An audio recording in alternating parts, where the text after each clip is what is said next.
अस्सलाम वालेकुम वरहमतुल्लाहि वबरकातुहू। Welcome to our channel insight infinity prep. आज हम फिजिक्स क्लास 11 का चैप्टर 1.2 स्टडी करेंगे। हमारा टॉपिक है drive units in term of base units. ये हम क्लास 9 में बहुत अच्छे से पढ़ चुके हैं कि ड्राइव यूनिट्स क्या होते हैं, बेस यूनिट्स क्या होते हैं, ड्राइव क्वांटिटीज़ किसे कहते हैं और बेस क्वांटिटीज़ किसे कहते हैं। मगर मैं फिर भी एक ओवरव्यू देना चाहूँगी। हमारा टॉपिक है physical quantities and measurements. Chapter 1 का नाम फिजिकल क्वांटिटीज़ में पिछले चैप्टर में पिछले लेक्चर में अच्छे से बता चुकी हूँ कि फिजिकल क्वांटिटीज़ किसे कहते हैं। इस लेक्चर में हम से 1.2 कवर करेंगे। Drive units in term of base units. इससे पहले हमें पता होना चाहिए कि what is meant by drive units and what is meant by base units. Drive units किसे कहते हैं, उससे पहले हमें ये रिवाइज करना पड़ेगा कि फिजिकल क्वांटिटीज़ क्या हैं और ड्राइव यूनिट्स और बेस यूनिट्स कहाँ से ड्राइव किए जाते हैं। ठीक है, अब what are physical quantity, physical quantities किसे कहते हैं। All the measurable quantities are called physical quantities. Physics में जितनी भी क्वांटिटीज़ मेजरेबल होती हैं, जिनको हम मेजर कर सकते हैं, उनको कहते हैं फिजिकल क्वांटिटीज़। जो भी क्वांटिटीज़ मेजरेबल हैं, ठीक है, उन सबको हम क्या कहते हैं, फिजिकल क्वांटिटीज़। चाहे वो लेंथ, मास, टाइम, टेम्परेचर कुछ भी है, वो जितनी भी क्वांटिटीज़ मेजरेबल हैं वो कहलाएंगी फिजिकल क्वांटिटीज़। फिजिकल क्वांटिटीज़ के हमारे पास 2 टाइप्स हैं, base quantities and drive quantities. Base quantities हम कहते हैं वो क्वांटिटीज़ जो कि जिनसे जो ड्राइव नहीं होती, जो बेसिक क्वांटिटीज़ हैं, जो आगे जो फर्दर डिवाइड नहीं होती। जबकि ड्राइव क्वांटिटीज़ वो क्वांटिटीज़ हैं जो कि बेस क्वांटिटी से ड्राइवन होती हैं। बेस क्वांटिटीज़ किसी भी क्वांटिटी से ड्राइवन नहीं होती, वो ऑन इट सेल्फ होती हैं। जबकि जो ड्राइव क्वांटिटीज़ होती हैं उनको हम ड्राइव करते हैं बेस क्वांटिटीज़ से। बेस क्वांटिटीज़ जो होती हैं बेसिक 7 क्वांटिटीज़ होती हैं। हमने क्लास 9 में पढ़ लिया था कौन कौन सी होती हैं, length, mass, time, temperature, intensity, amount of substance. इस तरह हमारे पास बेस क्वांटिटीज़ कितनी है, 7 क्वांटिटीज़ हैं। ठीक है, और इन 7 क्वांटिटीज़ में से हम फर्दर आगे ड्राइव क्वांटिटीज़ को निकालते हैं और drive quantities number of drive quantities हैं हमारे पास। ठीक है, अब बेस क्वांटिटीज़ और ड्राइव क्वांटिटीज़ का तो हमें पता लग गया। आगे बेस यूनिट्स क्या और ड्राइव यूनिट्स क्या हैं।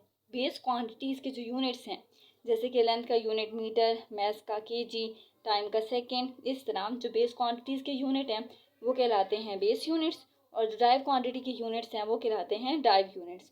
होपफुली ये समझ आ गया होगा। अब हमने टॉपिक की तरफ बढ़ते हैं। हमारा टॉपिक है expressing drive units in term of base unit. अब जबकि जो बेस क्वांटिटीज़ हैं उनसे ड्राइव क्वांटिटीज़ बनती हैं, इसी तरह बेस यूनिट से ड्राइव यूनिट्स भी बनते हैं।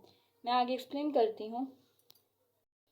हमने कहा जो बेस क्वांटिटीज़ हैं, जो ड्राइव क्वांटिटीज़ हैं वो बेस क्वांटिटी से मिलकर बनी है। जैसे कि जो फोर्स है, ये हमारे पास कौन सी क्वांटिटी है, ये हमारे पास ड्राइव क्वांटिटी है। ठीक है, जो फोर्स है हमारे पास क्या है, ड्राइव क्वांटिटीज़ है। मतलब जो फोर्स है वो बेस क्वांटिटी से मिलकर बनी है। ठीक है, अब फोर्स का जो फार्मूला है वो है मास मल्टीप्लाई बाय एक्सेलरेशन।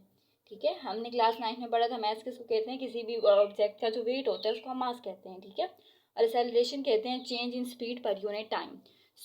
हम एक्सेलरेशन का जो फार्मूला होता है हम वो लिखते हैं। एक्सेलरेशन का फार्मूला क्या है, वेलोसिटी डिवाइडेड बाय टाइम। ठीक है, मतलब कितना डिस्टेंस कितने टाइम में कवर किया उसे हम कहते हैं एक्सेलरेशन। ठीक है, फोर्स का हमारे पास फार्मूला था मास मल्टीप्लाई बाय एक्सेलरेशन, और जो फोर्स है उसका फार्मूला होता है मास मल्टीप्लाई बाय एक्सेलरेशन, और जो एक्सेलरेशन है वो कहते हैं वेलोसिटी डिवाइडेड बाय टाइम। ठीक है, अब आगे जो वेलोसिटी है वो खुद एक बेस ड्राइव क्वांटिटी है, तो वेलोसिटी का फार्मूला होता है displacement divided by time.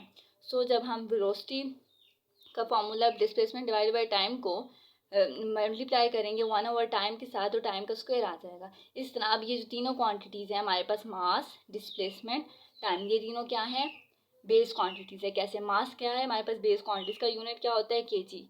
Displacement क्या है हमारे पास, लेंथ है, इसका यूनिट क्या है, मीटर। और टाइम क्या है, सेकेंड। तो इस तरह जो हमारे पास फोर्स होती है, हमने ड्राइव क्वांटिटी है फोर्स, इसका जो यूनिट है वो ड्राइव है, क्या है, इसका यूनिट क्या है हमारे पास, न्यूटन होता है। ठीक है, अब और ये हमारे पास हमने इसको बेस की फॉर्म में लाए हैं कि फोर्स को अगर बेस की फॉर्म में, बेस क्वांटिटी से मिलकर बनी है फोर्स। ठीक है, फोर्स ड्राइव क्वांटिटी है और ये बेस क्वांटिटी से मिलकर बनी है। ठीक है, बेस क्वांटिटी को डिवाइड करें, मल्टीप्लाई करें, तब हमारे पास ड्राइव क्वांटिटीज़ बनती हैं। तो फोर्स इस तरह बनी। अब हमने कहा था कि हम बेस ड्राइव यूनिट्स को पढ़ेंगे इन टर्म ऑफ बेस यूनिट्स। तो अब देखो ये हमारे पास ड्राइव यूनिट है, इसको हम पढ़ रहे हैं in term of base unit. Mass का यूनिट हमारे पास क्या होता है, केजी, डिस्प्लेसमेंट का मास, और पर सेकेंड टाइम पर स्क्वायर। टाइम क्या है हमारे पास, स्क्वायर था, ऊपर जाएगा तो -2 हो जाता है। ठीक है, तो हमारे पास क्या बनता है, हमने वैसे भी पढ़ा था क्लास 9 में कि न्यूटन जो होता है फोर्स का जो यूनिट है वो इक्वल होता है kg/m/2 के। ठीक है, अब ये क्या है, ये तीनों क्या है हमारे पास बेस यूनिट्स हैं। इनसे हमने ड्राइव किया है ड्राइव यूनिट को। ठीक है, ड्राइव यूनिट बनता है मिलकर बेस यूनिट से। एक और एग्जांपल देते हैं, जैसे कि हमारे पास वर्क है। वर्क क्या है हमारे पास, ड्राइव यूनिट है। ठीक है, वर्क हमारे पास ड्राइव यूनिट है, जबकि वर्क का फार्मूला है फोर्स मल्टीप्लाई बाय डिस्प्लेसमेंट। अब डिस्प्लेसमेंट क्या होती है, लेंथ। डिस्प्लेसमेंट क्या है, ड्राइव क्वांटिटी है, बेस क्वांटिटी है। डिस्प्लेसमेंट जो हमारे पास है वो लेंथ है, और लेंथ क्या है, बेस क्वांटिटी। अब हम फोर्स की तरफ आते हैं। फोर्स का फार्मूला होता है मास मल्टीप्लाई बाय एक्सेलरेशन। यहाँ पे हमने फोर्स का फार्मूला इंपुट किया है। ठीक है, अब मास खुद क्या है, बेस क्वांटिटी, इसका फार्मूला, इसका यूनिट होता है केजी। ठीक है, आगे एक्सेलरेशन क्या है, ये खुद अब ड्राइव क्वांटिटी है। इसको आगे मजीद करेंगे बेस क्वांटिटी में, तो एक्सेलरेशन का फार्मूला होता है वेलोसिटी डिवाइडेड बाय टाइम। ठीक है, एक्सेलरेशन क्या है, वेलोसिटी डिवाइडेड बाय टाइम। अब वेलोसिटी खुद क्या है, ये भी एक ड्राइव क्वांटिटी है, तो वेलोसिटी का फार्मूला होता है displacement divided by time. So displacement divided by time multiply one by time is equal to displacement divided by time का स्क्वायर। अब ये सारी जितनी भी क्वांटिटीज़ हैं ये सारी क्या हैं, बेस क्वांटिटी। मैथ क्या है, base quantity displacement is equal to length होती है। ये भी बेस क्वांटिटी, टाइम और डिस्प्लेसमेंट, ये क्या है, बेस क्वांटिटीज़ हैं। तो अगर वर्क क्या है, ड्राइव क्वांटिटीज़ को बेस क्वांटिटीज़ की फॉर्म में देखा जाए तो कैसे होगा, मैथ मल्टीप्लाई बाय डिस्प्लेसमेंट का स्क्वायर डिवाइडेड बाय टाइम का स्क्वायर। इसी तरह जो उसका यूनिट होगा वो क्या होगा, वर्क का यूनिट हमारे पास क्या होता है, जाउल। ठीक है, और अगर हम देखें मास का यूनिट हमारे पास क्या है, केजी, डिस्प्लेसमेंट का यूनिट हमारे पास होता है लेंथ, लेंथ का यूनिट मीटर, और टाइम का सेकेंड। सो जो हमारे पास जाउल है, वर्क का यूनिट क्या है, ये ड्राइव यूनिट है। इसको हम पढ़ेंगे इन टर्म ऑफ बेस यूनिट। तो बेस यूनिट में कैसे होगा, केजी मीटर स्क्वायर पर सेकेंड स्क्वायर। होपफुली ये क्लियर हो जाएगा, हो चुका होगा। इसी तरह हम आगे बढ़ते हैं।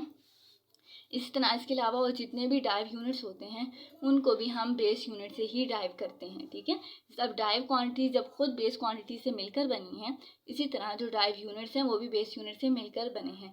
पहली दो एग्जाम्पल में होपफुली ये बात क्लियर हो चुकी होगी। आगे कुछ और एग्जाम्पल हैं, जैसे कि पावर जो है क्या है, ये ड्राइव क्वांटिटी है। प्रेशर ड्राइव क्वांटिटी है। इलेक्ट्रिक चार्ज जो है वो भी ड्राइव क्वांटिटी है। अब पावर का यूनिट क्या होता है, हमारे पास वोट होता है। वोट को हम क्या पढ़ते हैं, जॉल पर सेकेंड। ठीक है, आगे हम इसको मजीद आगे देखें तो बनता है किलोग्राम एम का मीटर स्क्वायर पर सेकेंड का क्यूब। ठीक है, आगे प्रेशर है, प्रेशर का यूनिट होता है पास्कल। पास्कल क्या होता है, न्यूटन पर मीटर स्क्वायर। ठीक है, अब न्यूटन क्या है, kg/m/2 ये हम पढ़ चुके हैं। मतलब ये सारी जितनी भी क्वांटिटीज़ हैं, ड्राइव क्वांटिटीज़ किससे मिलकर बनी है, बेस क्वांटिटीज से, और जो ड्राइव यूनिट्स हैं वो मिलकर बने हैं बेस यूनिट से। इसी तरह इलेक्ट्रिक चार्ज भी। होपफुली ये लेक्चर समझ आ गया होगा। यहाँ पर हमें सिर्फ ये बात समझनी थी कि जितने भी ड्राइव यूनिट्स हैं वो मिलकर बने हैं बेस यूनिट से। ठीक है, जिस तरह हमने क्लास 9 में ये बात अच्छे से समझी थी कि जो बेस क्वांटिटीज़ हैं वो ड्राइव क्वांटिटी से मिलकर बनी हैं, और यहाँ पर 1.2 में हमने ये पढ़ा कि जो ड्राइव यूनिट्स हैं वो बेस यूनिट से मिलकर बने हैं। इससे पहला जो 1.1 है वो ज़्यादातर पेपर्स में नहीं आती, इसलिए चैप्टर यहीं से स्टार्ट होता है और पेपर यहीं से बनता है। और जो 1.1 है उसमें सिर्फ एस्टिमेशन की डेफिनेशन आती है, इसलिए इस चैप्टर को हम यहाँ से पढ़ेंगे और डिटेल से पढ़ेंगे। नेक्स्ट लेक्चर में कोशिश करूँगी जल्दी अपलोड कर दूँ। काइंडली चैनल को सब्सक्राइब करना और अपना फीडबैक ज़रूर देना। Thank you.